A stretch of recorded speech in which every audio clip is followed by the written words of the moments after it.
guys, I'm Nora, Ryan's older cousin, and I will be a guest reader today. Sorry I couldn't come in person, but we'll be reading The Flying Hockey Stick.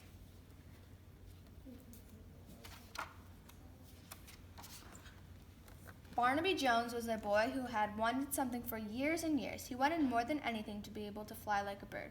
Ever since he could remember, he had been trying to make some sort of machine that would get him off the ground, if only for a few feet. He made a glider, but it wouldn't glide. He made a helicopter, but it wouldn't go up, only down. Barnaby had tried various combinations of orange crates, balloons, old boards, washing machine parts, and a lot of other things, but he could not seem to come up with exactly the right combination. But, as usually happens when one keeps trying and doesn't give up, he finally found a way. Yes, one day Barnaby hit on exactly the right parts. One hockey stick, an electric fan, his mother's umbrella, and an extension cord. He taped them all together and they looked like this. He called his invention the flying hockey stick. All he had to do to start it was to plug the cord into the socket in his bedroom and switch on the fan. The switch had two settings, slow and fast. If he wanted to fly slowly, he switched the fan to slow. If he wanted to go faster, he would merely move the switch. He soon realized, of course, that in order to fly a great distance, he would have to have a very long cord. So he went all over the neighborhood borrowing extension cords. Finally, he had so many strung together that it seemed to him that he could be able to fly around the world. After testing the machine thoroughly in his backyard, he was ready to make his first long flight. Perhaps he would fly around the world if it didn't take him too long. His mother made him a lunch of peanut butter sandwich and pickles and kissed him goodbye. The flying hockey stick worked perfectly. He switched the fan to slow and climbed smoothly into the air. The extension cord unwound smoothly off the back of the hockey stick as he flew along. And oh, what a thrill it was. He soared to the top of a huge oak tree and peeked out at family birds in their nest. He waved at a man in the window of a tall building and surprised some people in an airplane. If you guys don't see it, but that's Snoopy.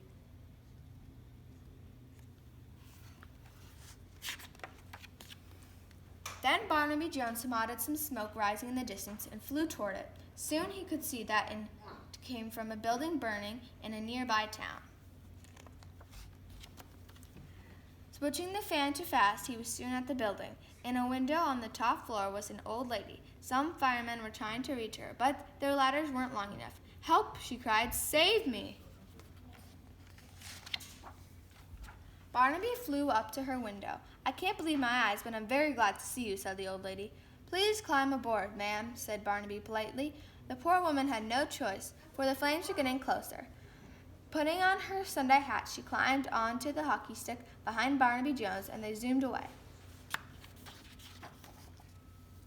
"This is quite a contraption you have here, young man," said the old lady. After a while, she added, "In fact, this is the most fun I've had in years." She enjoyed flying through the air so much that she decided to go with Barnaby on his trip. They headed out across the ocean. They saw flying fish and swimming fish. They saw a walrus on a rock. They saw a great whale surface and send up a spout of water. Flying lower to see the whale, they spotted something else in the water. It was a man clinging to a board. "Help!" he cried. "Save me!" Barnaby flew down to the man struggling in the water. "I can't believe my eyes, but I'm very glad to see you," said the man. They hauled him aboard behind the old lady. He was a captain of a ship who had fallen overboard at the night without being noticed. The captain asked if he could go with them on their trip around the world. "I can help with the navigation," he said. Barnaby didn't know what navigation was, but he liked the captain and welcomed him on the trip. They flew on across the wide ocean until they sighted land in the distance. It looked like an island covered with dense jungle and was surrounded by a sandy beach. As they came closer, they saw someone dash out of the jungle onto the beach. He was young and waving his arms.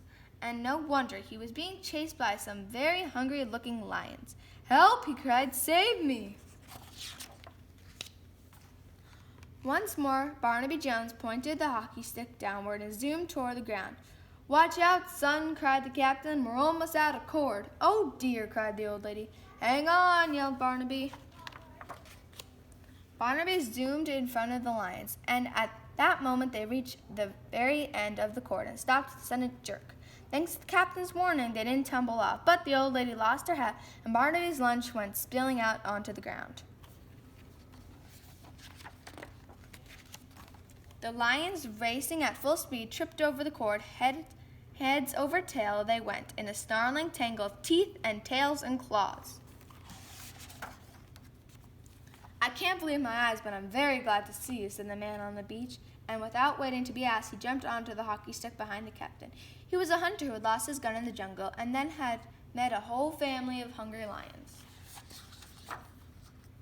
Barnaby Jones wheeled the hockey stick around and up into the air. Looking down, they could see the lions eating Barnaby's peanut butter sandwiches. The hunter was glad they weren't eating him.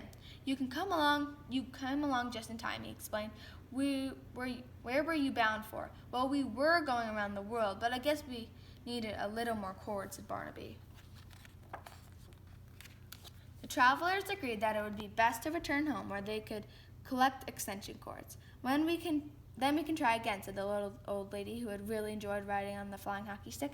She and the captain and the hunter were very grateful to Barnaby Jones for saving their lives. When they got back, the old lady promised to bake cookies for Barnaby every Tuesday. The sea captain made him a model ship, and the hunter gave him a huge moose head. Now, there are some people who will tell you that Barnaby Jones just dreamed this adventure. But if you go over to his house any Tuesday, he always seems to have plenty of cookies, and there on the mantel is a beautiful model ship in a bottle, and over the mantel hangs the biggest stuffed moose head you've ever seen in your whole life. Thank you guys for having me.